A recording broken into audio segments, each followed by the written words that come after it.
તો રાજકોટની વાત કરીશું। રાજકોટ સિવિલમાં ભ્રષ્ટાચારનો આરોપ સાથે શહેર કોંગ્રેસ દ્વારા વિરોધ કરવામાં આવી રહ્યો છે। શહેર કોંગ્રેસના નેતાઓએ સિવિલ સુપ્રિન્ટેન્ડન્ટને આવેદનપત્ર આપ્યું અને તત્કાલીન સિવિલ સુપ્રિન્ટેન્ડન્ટ આર.એસ. ત્રિવેદી પર કૌભાંડનો આરોપ લાગ્યો છે।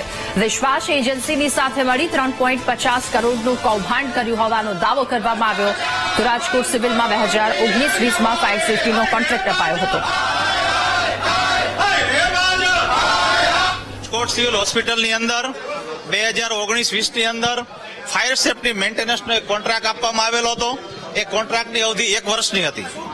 1 વર્ષના કોન્ટ્રાક્ટ બાદ જ્યારે 2020-21 ની અંદર ફરીવાર ટેન્ડર કરવામાં આવ્યું ત્યારે આ સિવિલ હોસ્પિટલના તાત્કાલિક સિવિલ સુપ્રિન્ટેન્ડન્ટ આર.એસ. ત્રિવેદી અને એની ટોળીએ એમ કીધું કે અત્યારે જે ભાવ આવ્યા છે ખૂબ જ ઊંચા ભાવ છે, એટલે વિશ્વાસ કંપની અમદાવાદની જે છે એનો આપણે જે 1 વર્ષનો ટેન્યુર છે આપણે ચાલુ રાખો, કારણ કે એની સાથે એની મિલીભગત હતી।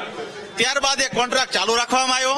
2019-20 બાદ જે રીતે ટેન્ડરની શરત હતી એમ આખા હોસ્પિટલનું ટેન્ડર જે છે 1,86,000 કે 1,84,000 ની આખી હોસ્પિટલનું ફાયર સેફટીનું મેન્ટેનન્સ કરવાની વાત હતી।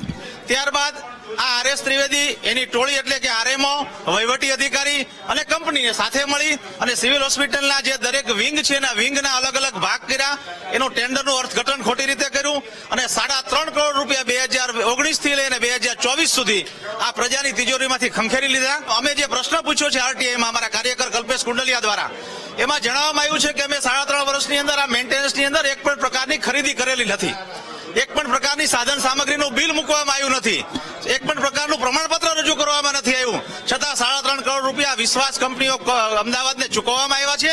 ત્યારે આ કૌભાંડની અંદર રાજકોટ સિવિલ હોસ્પિટલના તાત્કાલિક સિવિલ સર્જન આર.એસ. ત્રિવેદી એની ટોળી અને વિશ્વાસ ગ્રુપ ઓફ કંપનીએ પ્રજાની તિજોરીમાંથી 3.5 કરોડ રૂપિયા લઈ લીધા છે।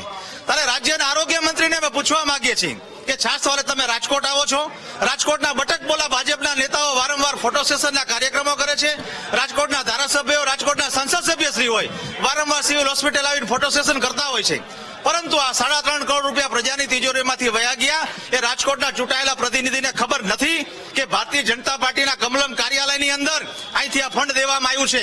કોંગ્રેસ તરફથી ફાયર સેફટીના સાધન માટેની રજૂઆત મળી છે અને એ આગળ હું ગવર્મેન્ટમાં ફોરવર્ડ કરીશ। આક્ષેપ કરવામાં આવ્યા છે 3 કરોડથી વધુના ભ્રષ્ટાચાર સિવિલ હોસ્પિટલમાં કરવામાં આવ્યા છે। એટલી ગંભીર બાબત, ગંભીર બાબત કહેવાય જે હું આગળ ફોરવર્ડ કરીશ।